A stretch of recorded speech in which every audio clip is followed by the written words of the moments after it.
Okay, so good morning, welcome back.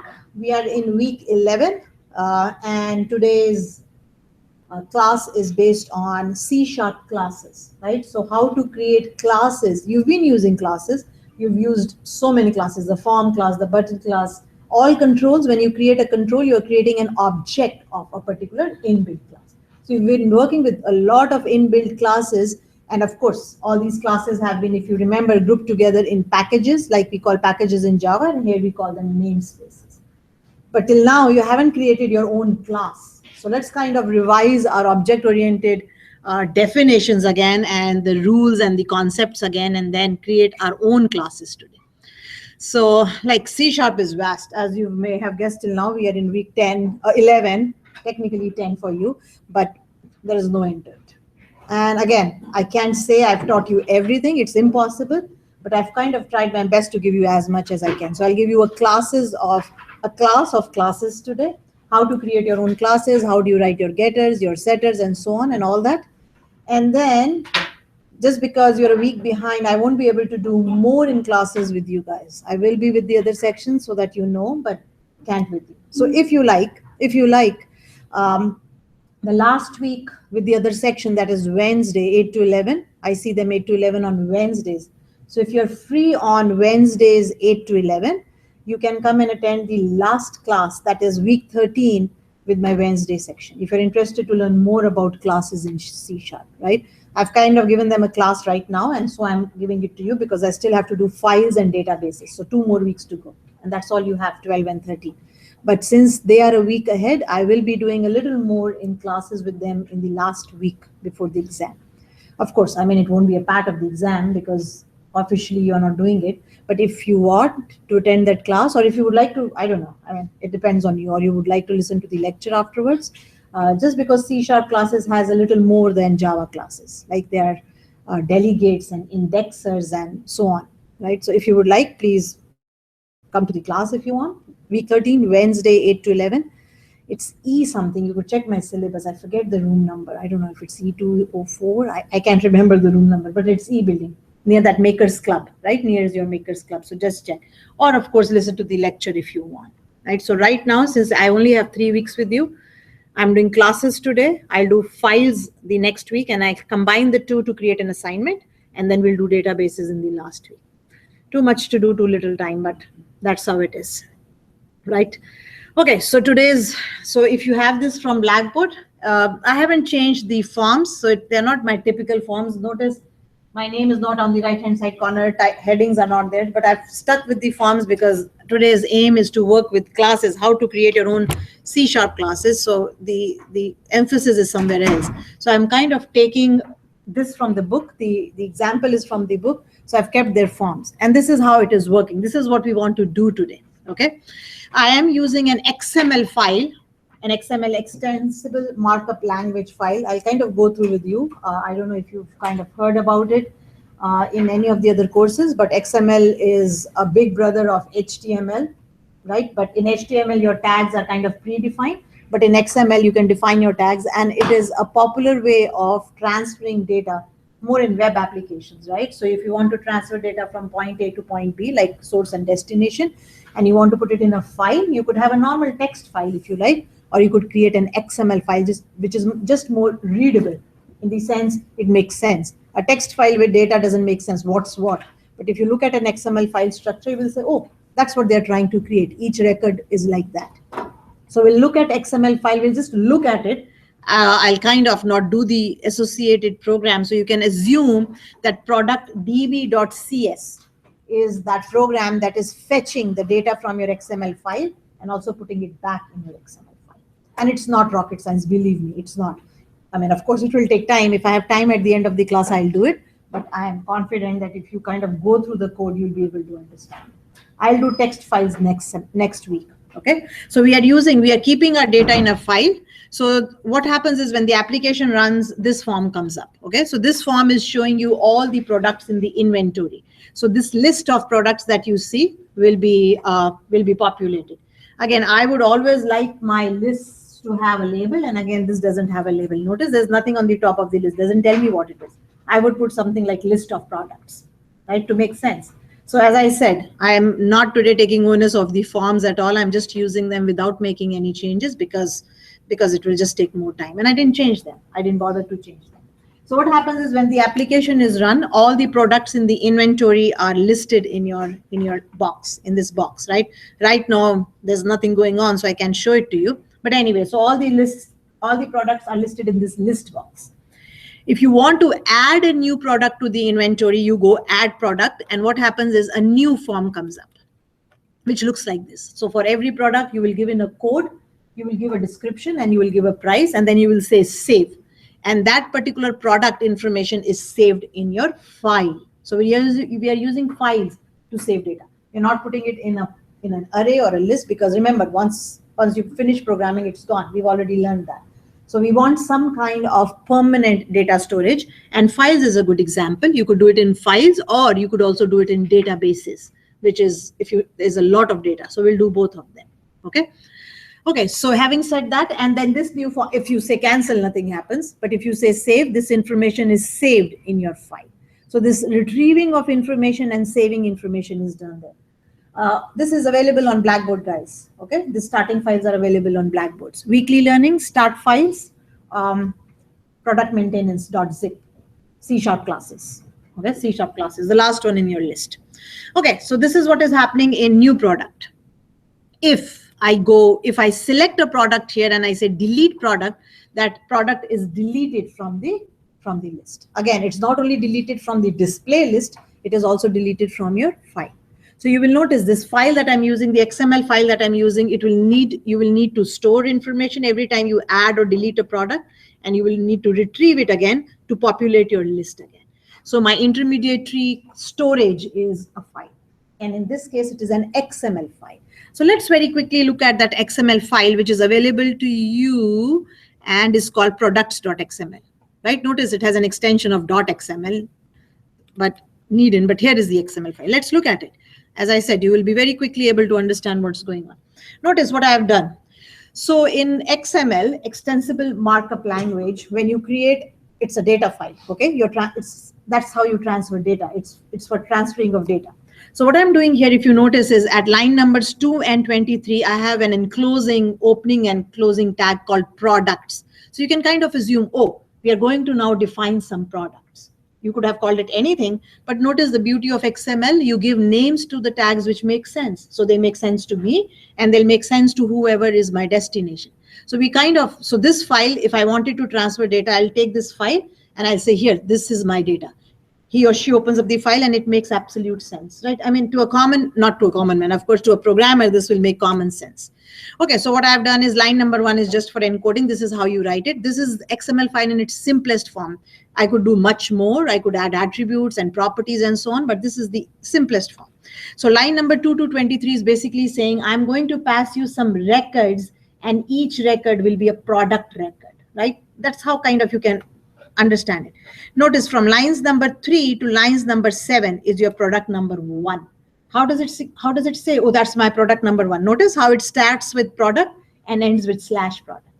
So you have opening and closing tags, right? So you have an opening and closing tag for the whole file, and then you have, and usually it's the plural of what you're saving inside.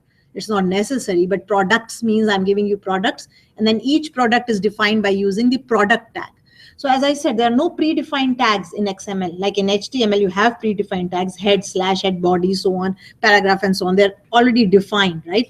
But in XML, you define your own tags as long as those tags are kind of understood from where the data is going to where it is going. So of course, that has to be understood, right? And notice inside each product, notice the record definition. Each product has a code, line number 4. Each product has a description, line number 5, and each product has a price, line number 6. And notice the code, notice how the data is saved between opening and closing code tags, between opening and closing description tags, between opening and closing price tag, right? So when I use this file, I exactly have to kind of, you'll notice that the product.db.cs is complete. We don't have to do anything in it. But if you go through it, it says where to pick up the file from. Just for your information, if you put an @ in front of a string variable, It means take the string as per se. Otherwise, notice how these are special characters. Backslash is a special character. And if you had to use it, you'll have to say double slash, slash, slash to kind of say I'm using a slash. But if I put an at in front of it, it says literal meaning. Whatever it says, you exactly have to use it. There are no special meanings to be taken. So I've just said, where is my XML file? I'm not sure if you are aware, if you're aware. Double dot means to the parent and to the parent. So it's saying XML, this file is available wherever you are right now in its parents and its parent. You're basically coming to product maintenance and then saying pick up the file from here. That's what you're saying. So if you kind of will read through it, it won't be a tough one for you. I mean, it's not, as I said, it's not a big, notice how it's saying read the element and put it in description. So you will have these red squigglies right now because we haven't defined anything. There is a method called save products, and there is a method called read products or something, get products, something called same. There it is, get products, right? Notice this is a static class. It's a static class with static methods. You will say, what is a static class? What is the use of a static class? A static class is basically a utility or a helper class, like your math class in Java. You go math dot whatever, right? So it's a class which has some methods that will be used just there to be used. They don't need, like, they don't have to, they won't change or anything. They're kind of static, kind of constant. Don't call it constant, but they're static, saying they're utility methods that will be used with this class. So you can create utility classes, and you can do it in Java too. A static class is a utility class, and all the methods in a static class should be static. And all variables that you use, all class variables that you use should be static. So when you want to use this method get products, you will say product db.get products. What does it do? Just so that you know, it will get all the elements from your XML file. It will pick up one record at a time. It populates this list, which you have been introduced to last week, and it returns it. That's what it does, right? The save product, look at what save product does. It takes a list of products and then it will write it back to the file. So that's what get products and save products is doing. So you can assume this at a higher level, in the sense an abstraction level. You are saying, oh, I have an XML file. There are these two methods available in product.db that will allow me to read the data and save the data. Okay, so as I said, if time permits, at the end of the class, I'll go through them, and they're not tough at all, right? So you write it everything. Notice how the starting products is being written. Similarly, everything will be written. How the end element will be written. Each product will then have a code, a description, and a price. So it's just writing the data exactly in the format that it is picking it up. So it's not tough at all. You'll find it. So let's finish the project. Let's take care of this red squigglies that you see. And then once I finish it and it's running, then I can come back to this if I have done. Okay, but again, I'm almost confident that you can read through this product db.cs and make sense out of it, right? So we'll kind of assume that I have this. So you can always assume abstraction levels, like you assume when you use the API, right? You assume that there is a button class, you'll be taking a button from it. And if you want to say button.text and give it a value, you don't think how it is being done, you just use it. So for now, just assume there is this class that is available. It's called product.db.cs, and this product.db.cs is handling a XML data file from which data is read using get products and data is saved using save products. So you can assume it, a level of abstraction. So somebody has written it and you know how to use it. Okay, so our aim today is this. Where is my main? Okay, so here. So show a list of products. The user is able to add a new product. The user is able to delete a product. These product information, all these products are being saved in an XML file. So where is the class definition coming here? Like where is that? Till now I used a structure. We created an array of structures. We created a list of structures and so on. Today I'm not doing any of that stuff because it's all done, gone. You know what I mean? Like it's volatile in nature. Those definitions that I've been using till now, they're fine. They exist while, I mean, in the sense that they're kind of all over the place. What I'm trying to do today is I'm going to define a product class. I'm going to say, oh, since I'm going to work with products today, let me define what a product is. So again, let's try to think what object-oriented programming is. And object-oriented programming, like all programming languages, modern programming languages are OOPs, right? What they do is they say, okay, let's define, since every entity around us is is a definition. So if I say chair, all of us can say, oh, chair, something that I use to sit on, of course, not put your feet on, but yeah, sit on. I can change its height, I can change its inclination, and it has usually 4 legs or something like that, and it has a back and it has a seat. So as soon as I say chair, everybody kind of can know what a chair is. If I say a car, all of you can visualize a car. So in our daily lives, human beings kind of think of everything like entities, right? Everything is an entity. So keeping that in mind, 2 decades or so back, more than 2 decades now, yeah, 2 decades back, programmers started to think like, if in our daily lives we kind of look at things as entities, why don't we do this in our programming too? Why don't we kind of create the same kind of structure in programming too? And that's where object-oriented programming took birth, right? So before we were writing programs, but we were not putting things together. We weren't saying that this is related, so let's put it in a box. And this box is a definition which has how I look and what can I do, right? So data and methods together make a definition, a class definition. So that was not being done. We were writing procedural programs where whatever we needed, we kind of put them down as variables. We wrote our code and we were done. Now, if somebody else wanted to work with the same kind of object, same entity, he or she couldn't say, oh, Anju has already defined that class, let me use it. Couldn't do it. But now notice, now that's what has happened. That's the package difference. And what is the advantage? All object-oriented languages give us a huge API, right? A huge library. So I don't have to think about, oh, what is a string? I don't have to do anything at all, right? But believe me, in procedure programming, if I wanted to say a string can only contain, or an integer can only contain integers like digits, the programmer had to read that input as a string, go through each element of the string, each character of the string, check whether it was a digit or a non-digit and say, oh, no, it's not this. It's not a number. And now what do? You read something as a string, you use the parse method of your int or decimal or whatever, and it does the job for you. You don't have to bother. You know what I mean? So object-oriented language has given us what? One, it has given us a clear definition of an entity, class definition. So now it is defined. How do I look? What can I do? Right? So methods and data, they have been kind of put together and given a name. And the other advantage is with the classes, these methods are so powerful, you don't have to keep doing the same thing over and over again. So I need a string class, I declare a string in my code. You need a string class, you declare a string. You need a list, I need a list. We just use classes in the library. So reuse, that's the major advantage, reuse. Maybe in the old days in procedural programming, I was writing everything in my code. I was defining an array, I was putting my elements, like everything was being done by the programmer. Now, since it has been realized that a better way to package your data and methods is the class definition, now we can reuse data. We don't have to worry at all about it. In procedure programming, if I wanted to sort a list, I would write my own algorithm to sort it. Now go to a list, there is a sort method. You don't even have to worry about it. You declare an array list or whatever you're using, a list, and you go dot sort, and then it is sorted. So see the advantage? That's the advantage of object-oriented programming.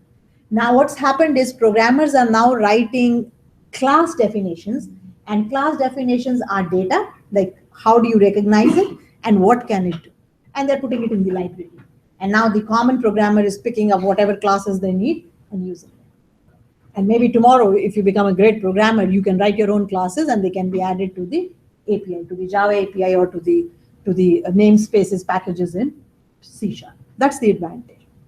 So that's why we do object-oriented programming now. So it's not different from old programming. It's a different way of packaging. That's what has changed. And that change has brought about a lot of advantages. The first being reuse of code, right? Reuse, I can reuse it. I don't reinvent the wheel. Every time we have to sort, each programmer, he is not writing his or own sort algorithm or sort method or whatever in his code. And nobody can use it. You know what? I write it, nobody can use it because it's a part of my program. So that's why we have gone to object-oriented programming. So that's an aim. So aim is, how do you write a program in which you define your entities in classes so that if need be, that entity can be used by whoever needs it. So maybe my product entity, my product class is not useful for the whole world because it can be, it's so tied to my application. But if you were writing this application and it was a huge project and you needed this definition over and over again, and maybe 5 members of the group were working on this project. One person writes it, everybody uses it. So it's still being used, right? So that's why we use classes. Classes let us give a definition of to an entity, recognition. This is what it is. What can I do and how do I look? Keep that in mind. That's what a class definition is. So having said that, if I wanted to define, so since I'm dealing with products, if you notice, I'm dealing with products, and each product has a code, has a description, and has a price. So that's what is related to a product. If you notice in my XML file, every product had a code, had a description, and had a price. You could have more to it. You could have the name of the product, you could have the color of the product and weight of the product. There could be more. I've just kind of kept to these three because, I mean, as I said, to keep it sweet and short. So to give you the concepts, but still keep it under a limit. Otherwise, you could go anything. Like if I say person, what comes to your mind? Oh, person, gender, male or female, height, maybe weight. And if you could add more, color of hair, color of eyes, nationality. I mean, you could add so many things to a person's attributes, how I look attributes. So I've restricted myself with code, description, and price. And so since I'm dealing with products in my whole project, and if I had time, I could build it more and more, which I don't, but I will in the last week with the other section. I'll build more of it.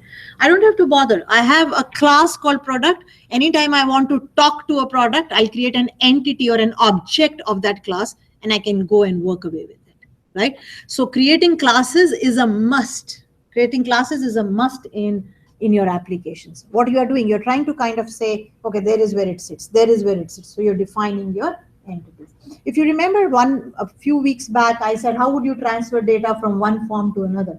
And we had used an internal variable, right? Which is kind of, it's not public, less than public, but more than private. So it could be shared amongst all the files in a solution. That's what we did. The other option is you create an object of a class, and that object is sitting in your solution, and any of the classes, any of the code can use it. So that's another way of sharing data.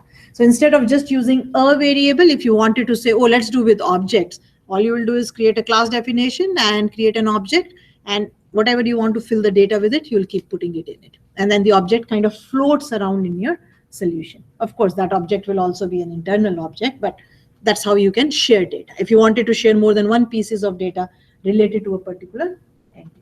Okay, so our aim today, the first aim today is how do we define this product?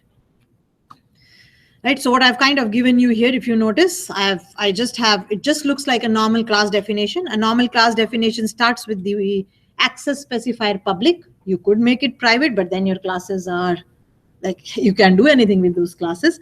You can create an abstract class, but then you cannot instantiate it. So I'm creating a regular class, a normal regular class. So you have the reserved words public and class. The class has a name, right? You have the opening bracket and you have the closing bracket, which is of your class. The class belongs to the namespace called product maintenance. So namespaces again are like packages in Java, right? So before I begin, I'll just kind of remember to put this because I would expect you to. So please see that you comment it. So in every file that you use, put your name, put the date, and this is November. Oh no, yeah, November 22nd. But I don't think I'll have time to go on and complete more of this project with you. So I'm going to say the whole date and the purpose. What's the purpose of this class? So please see that you understand how purposes have to be written. So what I'm trying to do here is I'm going to define, it's just a definition, right? Define a class product that defines, right? It does define the attributes or the fields, right? They're called fields. In C# we call them fields. In Java you also call them attributes. But anyway, whatever you can think of, that defines the fields and methods. Here we also call them properties. We also have properties, which is something different from Java. But anyway.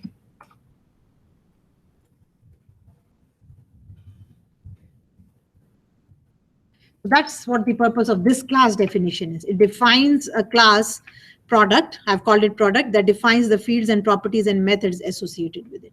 So in a minute, we'll talk about what is properties. We've heard of fields and methods in Java. We know about them, but what are these properties? They're basically specialized getters and setters. That's what a property is. It's a specialized getter and setter put together. But since it is new and different, we'll kind of talk about it, okay, and use it, of course. That's how you do it in C#. That's how you basically do it in C#. You have to create properties for your getters and setters. Okay, so nothing looks different from what you've done. Class definition, opening bracket, closing bracket, public class, name of the class, same convention. You will use Pascal naming convention, bless you, to create a class definition. Please see that you give them good names. Don't call them class 1, class 2, and something that signifies. So I didn't even call it student because I'm talking about a product here. Okay, now let's define our fields. Again, keeping in mind that data should be hidden from the outside world and methods should be available, our data will be private. Okay, that's a concept, that's not a rule. And again, there are controversies. Some programmers say the data must be hidden. The others say, what's the sense of hiding the data if you're going to have getters and setters to work with it? Just make it public.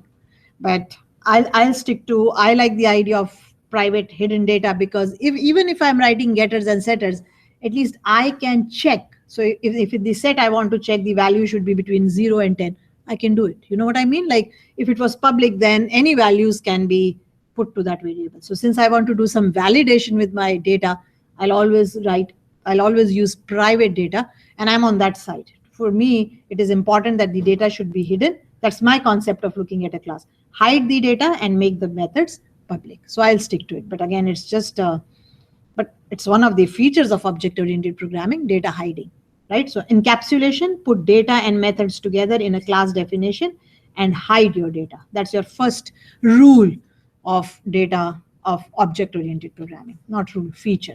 Can call it a rule. Okay, so I'm going to define my fields here. They're called fields. You could call them like whatever you like, but I'm calling them fields. Or you can also call them members. They're also called members. Everything is a member. A field is a member, a method is a member. Member means just belongs to, right? Okay, so what do I need? So I said I'll keep 3 attributes with my product. How do you define them?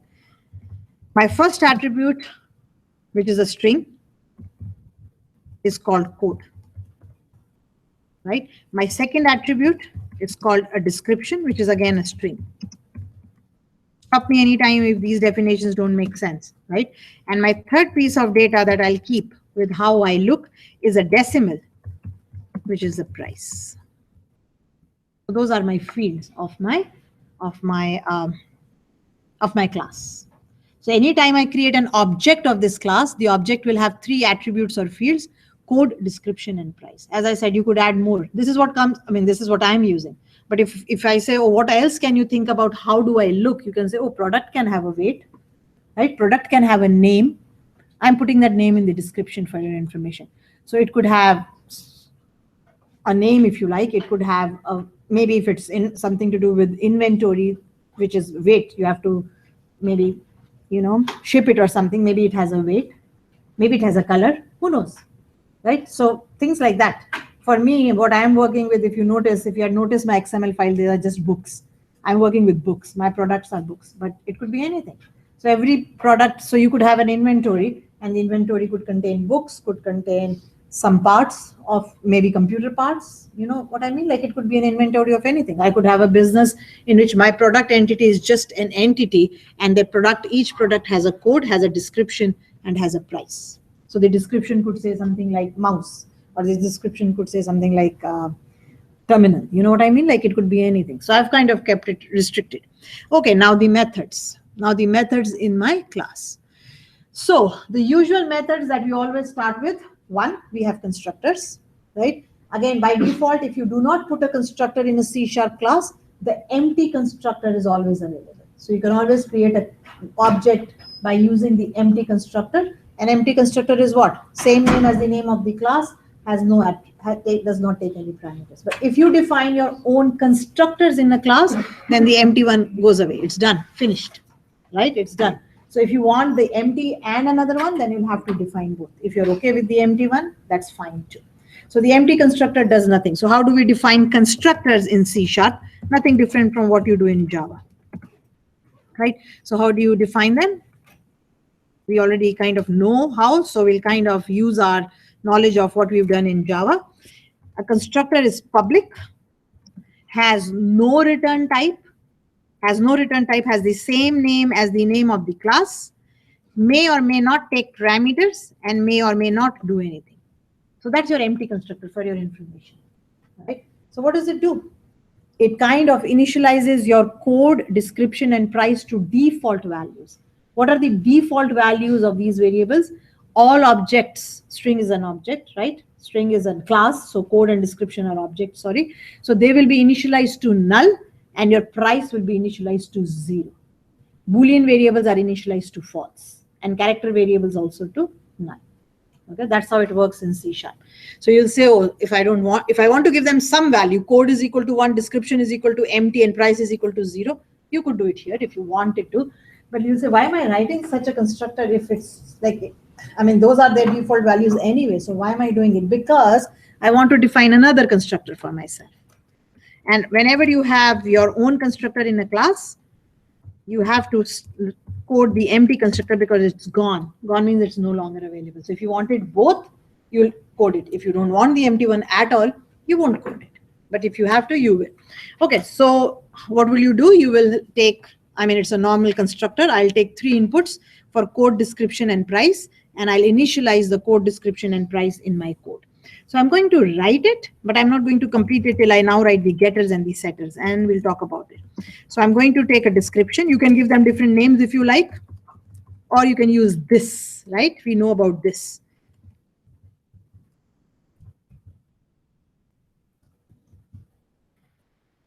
I would strongly recommend you not to do this. Don't say this dot code is equal to code. If you have a set method, always use the set methods in your constructor. Always. Why you say, if I'm not doing anything in my set, all I'm doing is a normal initialization. Can't I just do it here? You could do it here, but then what's the sense of writing a set method?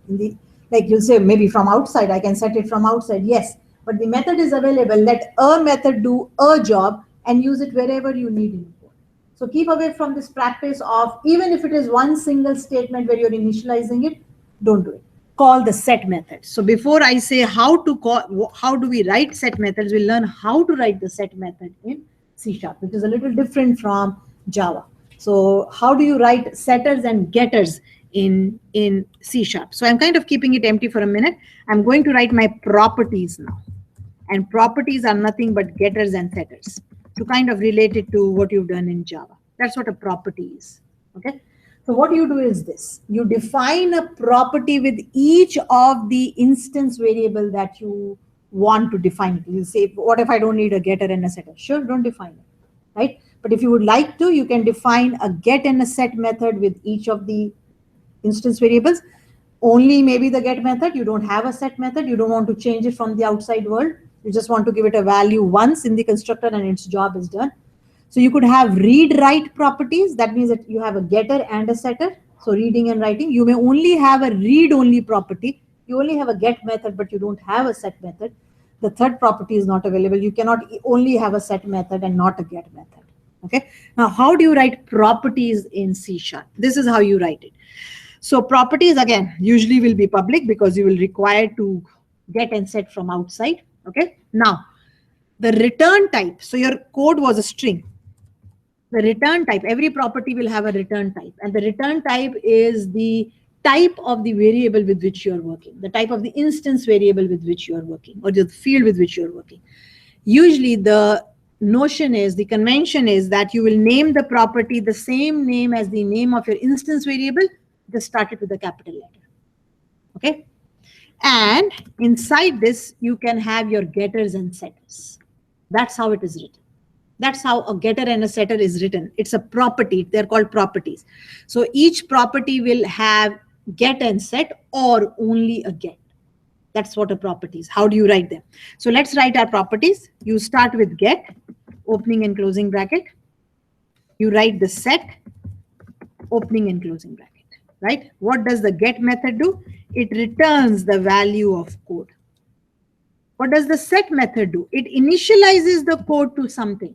You'll say, but where is the parameter? I don't see any parameter at all. I don't see parameters here. By default, the predefined value reserved identifier is used for it. Now, what is this value? Notice how it has gone blue. It is predefined in the sense, and you'll say, how will I use it? How will I set it? I'm just going to tell you, give me a minute. I just want to write the property first. Here is an example of a property that has a get and a set. Notice it's just doing a normal getter setter. Getter is returning the code and setter is setting the code. If you wanted, of course, you could do something like this. You could say if my value is equal to 4. That means you're saying my code will always be of size 4, right? You'll say, but what is equal to 4? It's length. I think capital L. Yeah, there it is. So a string has this field called length, like as you find the length of a string, right? Same as Java, where you use the method called length. You're saying if the length is 4, set it. Otherwise, don't set it. Don't do anything. If you like, you could throw an exception. I mean, it can be done. You'll say, anytime you don't give me a length of 4, I usually try to throw an exception before I set the value, but then you don't have to write an else. You can throw an exception. And how do you throw exceptions? We know this. We say throw new exception. And for your information, there are 3 that you can work with: argument null, argument exception, and argument not found. Something that they're kind of common exceptions when you're working with arguments. And you can say something like maximum length of code is, or code should be of length. I mean, I'm writing very rough code. I would take a constant for the 4 and so on. I'm just kind of saying this. And notice how it's saying, oh, what is this argument exception? Bring your mouse over it. It says, I'll give you a fix. Or you can do a control period if I'm not mistaken. But here the bulb comes, it says, oh, do you want to say system using system? I'll say, yeah, I want to do that. So there, it goes away. I just have to include a package or a namespace. Remember, every class is in a certain namespace. You have to include that, or you have to qualify it here. You will have to go system.argument exception. So you could do something like this. Now you don't need an else here, right? Now you don't need an else here just because, and remember, whenever you want to make your node code neat, where was it? I think in edit, advanced. There it is, format document, control ED. Right? It's always a good thing. So if you can remember that. So what does it do? So I don't have to put an else before line number 41, because remember, throw will just stop it. So you'll say, oh, will it just stop it? I can't do anything with it. No, that's what happens with argument exception, unless you're catching it somewhere and putting a message on the screen for the user. This is just to show you that you could do more in a set method. Yes, you did it. You could do more in a set method rather than only setting a value. Like you do in Java, you can do error validation. Though I'll tell you another where I'll do it. I'll do it better in the sense that I can do it in another place. We'll write another class and we'll do all our validation there. There's something new you will learn today. So that's my property for code. And the advantage, another advantage of writing a property is you can, if you like, you needn't even put this. This automatically gets defined. Because I have a set, do you think? Oh, you know, I can do it in this one. I remember now where you can do it. I'll show you. Okay, I'll show you where I can do it. I just remembered it should be self-bodied. Okay, so that's my property. So you can have read-write properties. This is an example of a read-write property because you have a getter and a setter. Getter means read, setter means write. So this is called a read-write property. You may only have a read property. That means you don't have a set method at all. You'll say, oh, then how do I set the value of my instance variable? There are a few ways. You can initialize it in the constructor if you like, or there is a syntax. You can put it right here in front of and say is equal to. I mean, that's just a syntax.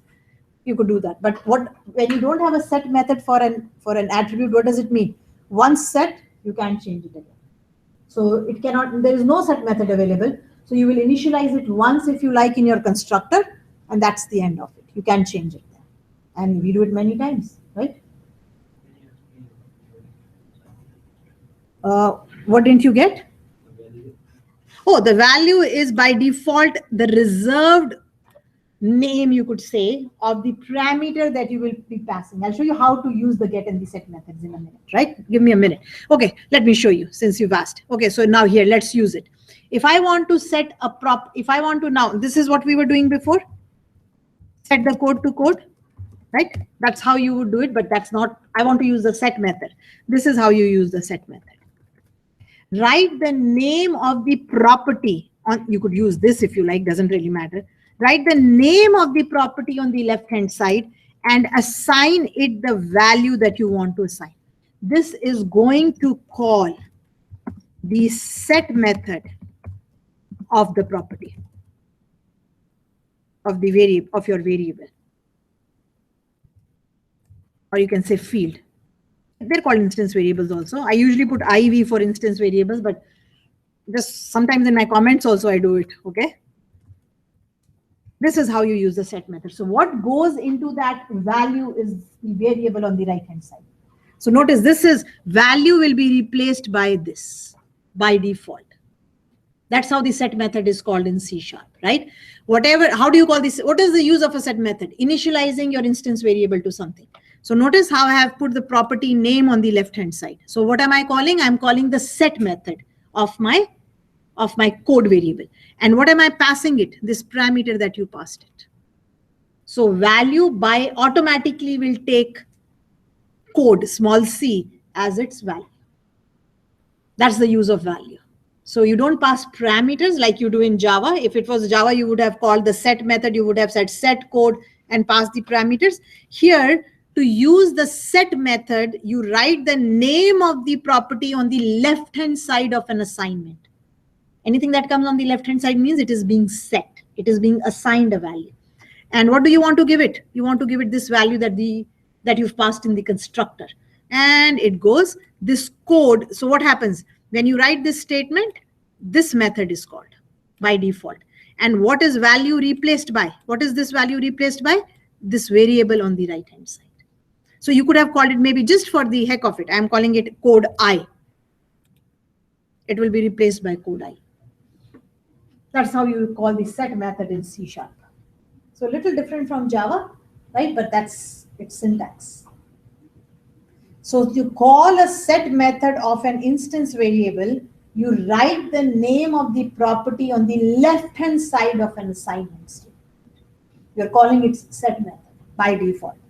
And what is the value? What is that value? It's just always called value.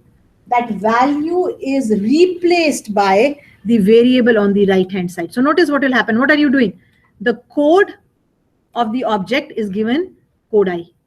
And that's exactly what you do in a set method, right? But I'm keeping it code just because, you can call it code I for code input, but why think of more names when you can use the same name?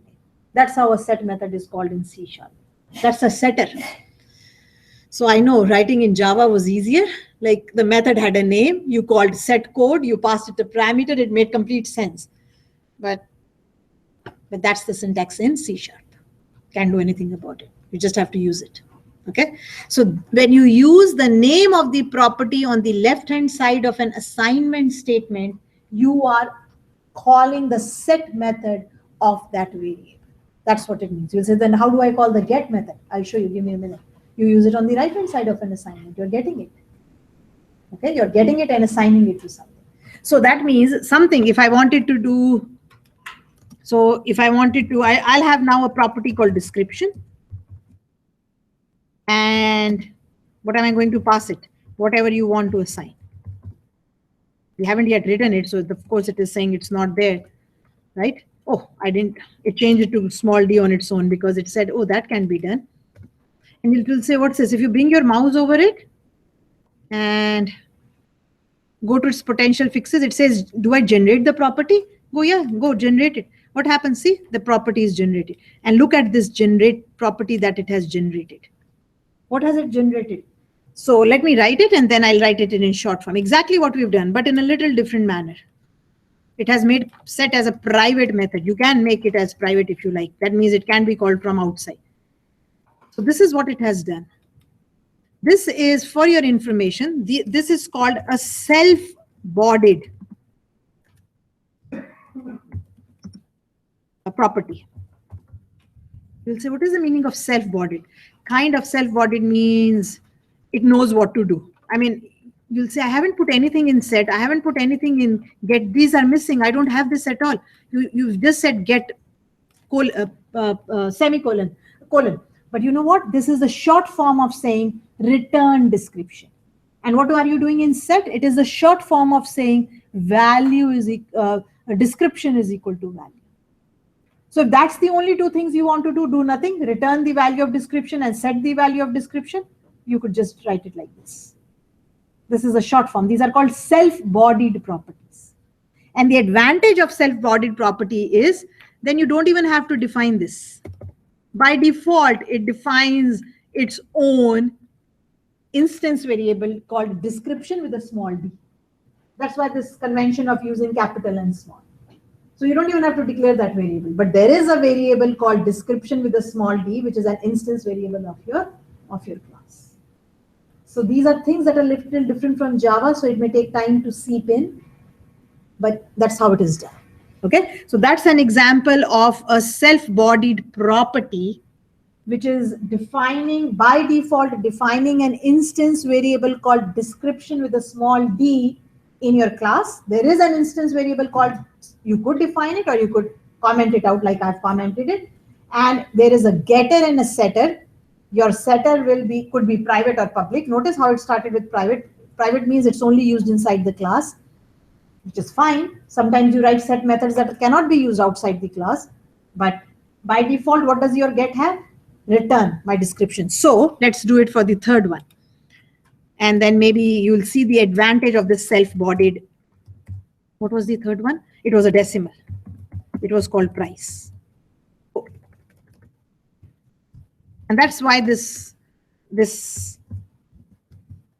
convention of name the property the same name as the name of your. So what does get do? Get is all it is saying is return price. That's all it contains, the normal getter.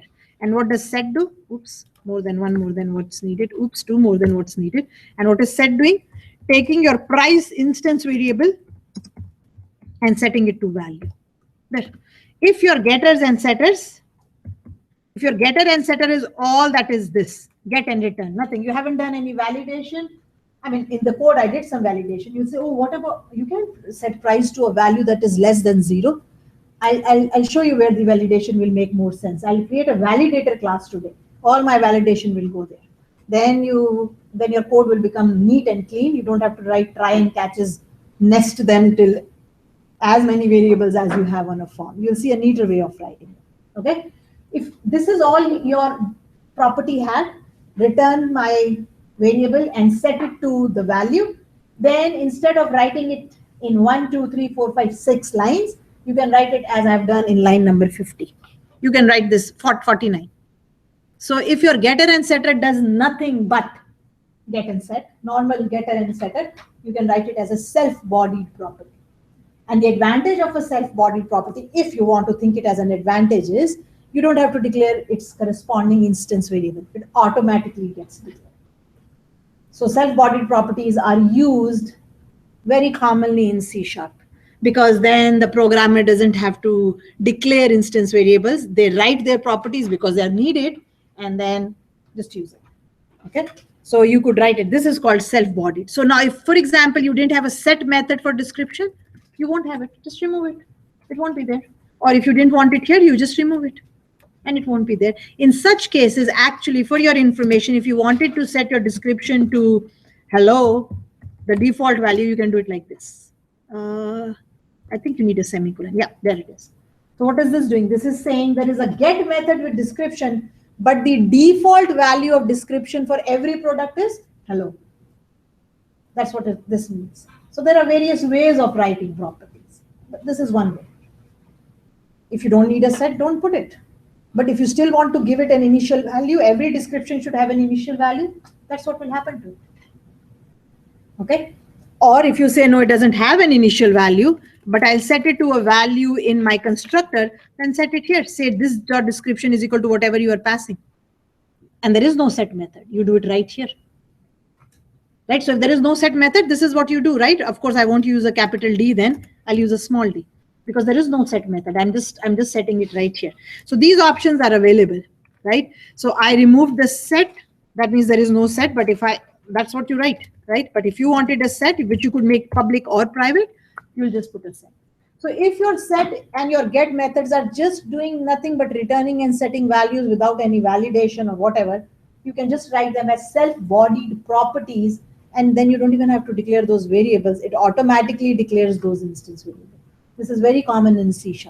Lazy programmers do this a lot, right? It's quick and easy.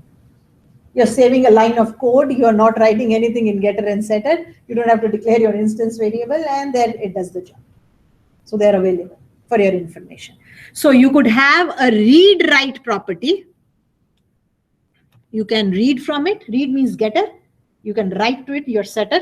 You can only have a read-only property. There is no set method available. But then how would you set an instance variable? Maybe you're in your constructor using a simple assignment, or the way I showed you here, using the equal statement to give it an initial default value. And that's called a read-only property. It doesn't have a set method, but there is no only write-only property. Every property has to have a get method. There has to be a get method. Because it says, oh, if it's a property and I need to read its value, what will I do? I need to get it outside the class. Okay, so these are called properties. So I gave you an example here, but I'll show you a better way of doing it. But I think if I remember correctly, there are three of them. One is called argument exception, one is called argument null exception, and there is a third one to work with arguments. I forget its name. So usually these three are used. Argument null means you've passed a null parameter. Argument exception means something is wrong with the argument. Like this something is just me checking it, or your length should be equal to 4. And there's a third one. It's just escaping. It will come back. When it does, I'll tell you. Right. So this is something new that you haven't seen in Java at all. How to define properties of your variables. So the convention is the name of the property just starts with cap. It's automatically its variable. Only if it's a self-bodied property, you can do this. You can do it for price. You can do it for price. It will give you or maybe you see, it gives you a squiggly here. It says, what's this price? So self-bodied are easier to write, and you're doing the same thing in the self-bodied as you're doing it for price. You're doing the same thing, returning the value of description and setting the description to a value.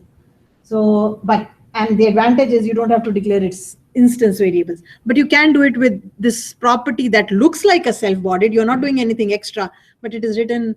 It does have a get and a set that are written explicitly by you. So why not just do this if there is nothing much to be done, and take the advantage of not even declaring it.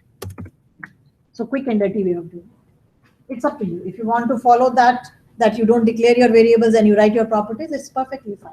There's nothing wrong with it. Many programmers do it. Right? I usually go, this is how I want to define my class. These are my object properties and these are my methods. It's entirely up to you. So I've given you an example. Okay, so how will you use the third property now? So this is not important here, guys. It's not at all, because there is no problem. I mean, that's not problem. There is no ambiguity. I can just say price. There is only one property called price. And what will you pass it? The price that the user wants to set. So please remember that if you have set methods in your code, if you have setters in your code, I want you to use setters in your constructor. Even if it is a simple statement. What are you doing in the setter of the price? All you're saying is price gets price. That's all you're doing. But I still don't want you to use that single statement copy paste. I don't want you to use it. So please use set methods. Use set methods to initialize the fields, even if it's as simple as a single statement. That's rule number 1. Constructors should always call the set methods. I mean, when we come to inheritance and so on, which you will not in this course, of course, then there is a different convention. But right now, this is what we say: call the set method. Let the set method do its job. And what is the set method? This set method is saying, oh, the value length should be equal to 4. If it is not equal to 4, I won't accept it. The object will not be created. This one is saying there is nothing to do. It's just setting something. And this one is saying it's just setting something. And you say, what about get then? Like, are get also as important? Do you use get also in your code everywhere instead of using an instance variable? I would say yes. Maybe in the get method, you're formatting your price and returning it. You're saying return and you're formatting your price with 2 places after decimal, 2 strings C and 2. So I'll stick to using getters and setters in my code. Even I'm sitting in the same class. Why will I use a getter? Because getter usually only returns the value. Why don't I use an instance variable? Some programmers think it's an overkill to use a getter when, I mean, what advantage does it give you? Nothing. To me, it means a method is available. It does a job. Use it. Just use it. Why are you thinking about it's an overkill? Just use it. So it's up to you. Okay, so those are my properties, something you haven't seen, I think, before ever in Java. Okay, now I'm going to write a normal method, like just a method.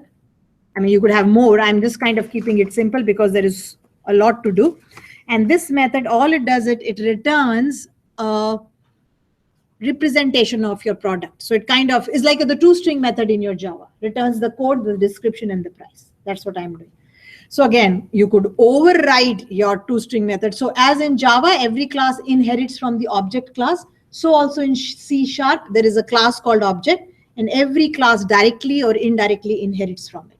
And that object class, of course, has some methods, and it's kind of the same concept as in Java, and you can use it if you like. Okay, so I'm going to write a method, just a normal method now. It's a public method. Okay, it's returning a string. I'm going to call it get display text. Notice how the names of my methods and my properties are Pascal case. Okay. And if you want, you can override it also. What is it saying? Oh, okay. We haven't yet finished it. The return statement is missing. Anyway, so what I want to do it is this. I want to say return, and I want to just return the code. And this is how you use the get method. So instead of saying the name of the variable code, I'm using the name of the property. So some programmers think that's an overkill. Using the getter method instead of an instance variable in a class is an overkill. You're doing too much. You're right in the class. You just want to look at the value of the instance variable. Why are you calling its getter method? Again, controversies, right? Whatever you want to choose, it depends on you. So what am I returning? I'm returning the code. I'm just putting a comma in between. Then returning the description. Notice again, I'm using the properties. So if you want, you can say using the getter of the properties. So you're basically calling the get method. I don't know how many of you do it, or is Tony kind of emphasizing that use the get methods? I don't know. Every person is different. As I said, right? Some programmers think it's an overkill. Why don't you just use the instance variable? What's the big deal? I'm just showing you, you can choose what you like to do. And the third part was price. Oh, sorry, description, and the third was price. And if you want to return it as a string, remember that toString method? Or of course, you can use the convert class and do it. Here, so what will it return? It will return the code, a comma, the description, a comma, and then the price will come as with 2 places of decimal and the $sign. Now, if you wanted, you could have done this in your getter. You could have said return price toString.c.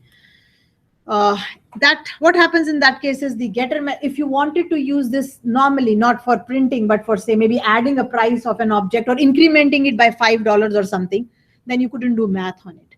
So getters are usually just not formatted. They just return you the value of the variable. Depending upon what you want to do with the value, if you want to format it and print it on the screen, I've done it here. Okay, so getters usually don't do much with all they do is return a value, because who knows how you want to use the value. Do you want to use it in a mathematical operation? I say increment the value of price of every product by $2. Now, if my get method was returning the .toString, it wasn't so easy. It's returning a string, I get it, I add $2 to it, I set it back, job done. Okay, so now can you write a self-bodied method and you just wrote a self-bodied property? You know what, actually you can do it. The same method I can write. Oh, just to show you something else. Can you override a method in C#? Same concepts, yes, you can.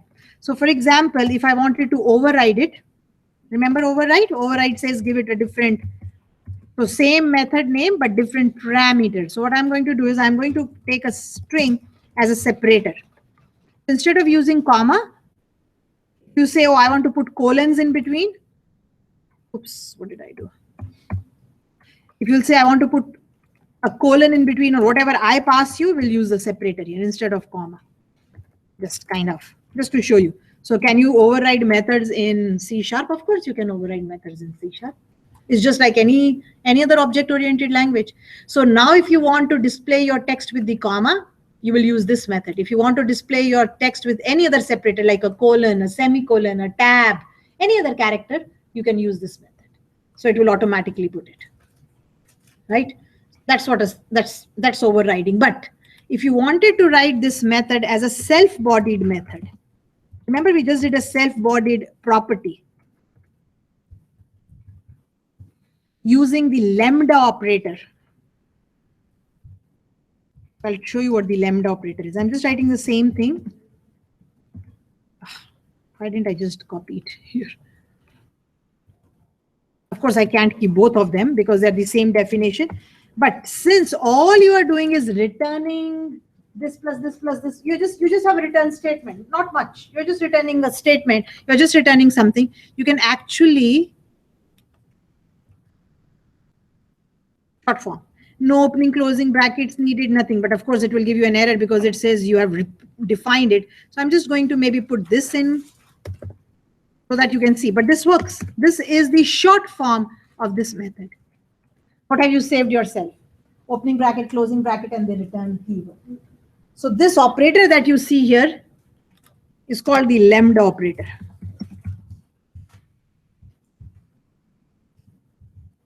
I think my spelling is correct. This is called the lambda operator. So if your methods, and you write small methods quite many number of times in a class, usually methods like this, or maybe you are just saying like any small method. You know what I mean? That is only returning a value. You can write it like this. This is called self-bodied method. So no opening bracket, no closing bracket, no return keyword, just the lambda operator, and it says whenever you call this method, this is what will come back from that method. It's called a self-bodied method. Another feature that you haven't seen in Java. The method, like, you have to use uppercase price like those we're using. Oh, sorry. Yes, thank you. I would prefer. Yes, I would prefer you to use the uppercase, though the lowercase is not wrong because, as I said, you're using the instance variable. So you make a choice. I'm not imposing it on you, but I prefer to use get methods in my code. But it is an overkill. It is. So just to show you that it works, I'll kind of put this in comment so that you can see there is nothing wrong in it. The red squiggly is just there because it has the same name. There. So you have self-bodied properties and self-bodied methods in a class definition in C#. Something different. There are more things that are different. You can define actually indexers. If you're using collections, you can use indexers. They are just special methods that can retrieve a value from a list without saying return something dot I, like I and so on. But again, time is kind of restricted. So I'll complete what I want to do first. At least I've given you the basics. Then you also have delegates. They're like function pointers in C. Anybody familiar with the C language? No, okay. So I mean, you may not put a one-to-one. Those are new things. I mean, it's coming from C. Java doesn't have it. Java doesn't have it. So again, as I mentioned, and not everybody was here, but as I mentioned that I will be doing more of classes. I don't know what and how, but I'll be doing more of classes with my other section, Wednesday section in the last week, week 30, a week that you're kind of behind. If you want to come to that class, sure, you're most welcome. It's Wednesday, 8 to 11. Check the room number from my syllabus. Or, I mean, if you want to listen to it's all being recorded, so it's up to you if you want to do. I don't have so much time today. Otherwise, I would have shown you more. I have actually, I thought if I have time, I will. I've kind of used those indexers and delegates in this class that I've given you. So if time permits today, maybe I'll do it. But these are called indexers. It's just a special type of property, and this is a delegate. We'll talk about, as I said, if time permits, I will. And you haven't seen this in Java. Java doesn't have it. So those are new. So I kept that code here. If time permits, I'll do it with you. I mean, the code is ready. I won't type it with you, but it is ready. So we'll see how it goes, okay? We'll see how it goes. I'll close this just because I don't need it, and I'll close this just because I don't need it. Okay, so let's come back to our product class. So normal class, right? A normal class definition has some attributes and has some methods. Doesn't have a lot of methods, only has one method actually. Does have two constructors. Does have the getters and the setters. They just have to be written in a special way. You just can't write them as get and set methods. They just have to be written in a special way. I mean, if you say, oh, I don't bother, I don't want to write my properties, I want to write a method called get and set, you know what, sure, go ahead and write it. But that's how you write it in C#. That's the way you write your getters and setters in C#. Otherwise, you could have a normal method, like it's just a method, but then you can't use this advantage of, of calling it like this, putting the property name on the left hand side, or using it. This is using the get method, right? This is using the get method. So just, I mean, you don't have to write it this way, but that's how it is written in C#. You say, I don't want to write any properties. I want to write my own getters and setters like we do in Java. Sure, go ahead and write set code, get code, set cont description. They just become normal methods then, right? They just become normal methods then. But this is how it is done. Properties are written. Getters and setters are put into properties. They are called properties of your variables. Okay, so my class is ready. Once I create this class, you will notice that those red squigglies that you were seeing in product.db have gone. Why? Because now you've defined those variables, code, and so on, right? Notice how you are picking up the product.code from here. Who's this product? Product is a object of type product, the class that you've just defined. Now they're gone. Before you were seeing those red squigglies because there was no class called product. I mean, there was an empty class called product. It didn't have any instance variables or anything. I've defined them now, so I can use them. So those red squigglies have gone. So my product class is ready. So what have I done? What have I done? I've used the concept of basically defining a class. A class is a definition that defines the data and the methods in a definition. So how I look and what can I do? The attributes of that entity. How do you recognize? How do you recognize that entity in the sense, what qualifies that entity? And keep in mind, that's all you do in a class definition. How I look and what can I do? Right? So car, make, model, color. What can I do? Of course, you can drive, you can reverse, open doors, close doors, turn left, turn right, and so on. That's what a definition is. So that's all it is. There's nothing tough in it. Like they're called object-oriented programming languages because you define your classes and then you create objects of those classes to work. So it's not all over the place. You know what I mean? You now have a definition. So since I know that's what I want to define and work with, I created a class called product. I put in some variables, instance variables or fields. I put in some methods, not too much, just my get display text. I put in my getters and setters and my class is ready. Why will now I can just call it product. Everywhere where I need to use it, I call it product. The definition becomes clearer. Or if you don't do that, then everywhere, wherever you are using that code, you'll have to define variables, code, description, and then use them as independent variables, whereas they're not independent. They're related to what? The entity called product. So please understand, why do we use classes? Why are classes needed? What's the use of creating classes?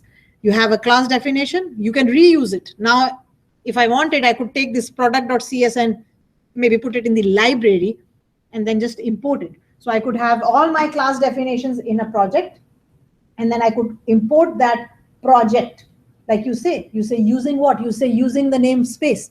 I could say using and then put my namespace, product maintenance, and I could use my product class in all my applications. See the use? It's reusing. It's reusing. So here we are restricting it just to one project, but all you have to do is wherever you want to use it in another project, all you have to do is what? Using product maintenance, the name of your namespace. Once you have that, you have access to all of these classes in your code. Of course, from product and from main products will not be useful at all. Those are kind of restricted to this application, but I can use product.cs wherever I need. Its definition, that's exactly what you do. You create a string object. Everybody uses it. From where are you getting it? You're getting it from a namespace. So somebody has defined it, put it in a namespace, they're out there, and all you do is use it. That's the advantage. Okay. Okay. So that's the product class. Okay, that's what my product class is. So now, so you will now notice that this is what it means. When you declare a list of type product, you're saying I have a list, and each element in my list is a structure. So Vishali was asking me what's a structure. She said, I don't understand what a structure is. A structure, if you remember, we did last time, was a collection of elements of different kinds. So you'll say, so what's the difference between a structure and a class? It's the same. Structure can also have methods, for your information. Structure is also, at least in C#, structure is just like a class. But there are subtle differences. You can do some things in structure which you can do in class. If you kind of go and Google it, which I did, of course, because I wanted to see what the difference was. There are subtle differences. What can you do with the structure and what can't you do with the class? But that's what I've done. I've created a structure called product, which has its elements and which has its classes. But there are some subtle differences which I forget off my head now. But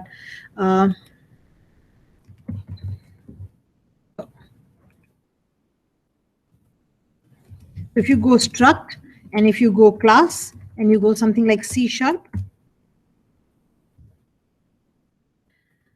it will tell you what the differences are. See here, it says, when do you choose between a class and a structure? So we used structure in its easiest or the most, little sense. I created a structure in which I only collected data. You could create a class with no methods. It's a structure. But there is a subtle difference, and that subtle difference I forget, but it wasn't a big deal. It was more of a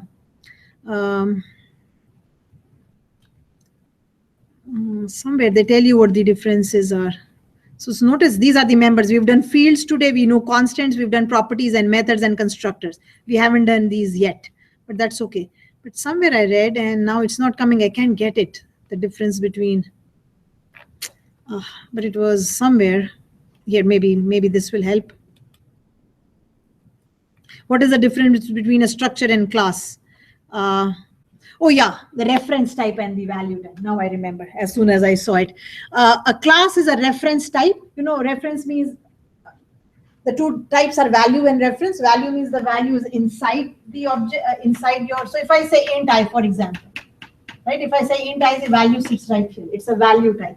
If I have something like a string S and I initialize to say Anju, then S has an address where this Anju is saved.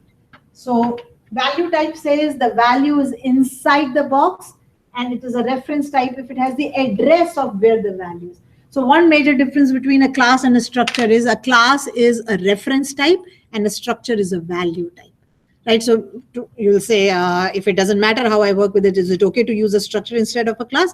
Yes, it is. So that was one major difference. So the general difference is that a reference type lives on the heap. I mean, again, you don't go a lot into it, but if you understand the difference, that's what it is. And there was one more.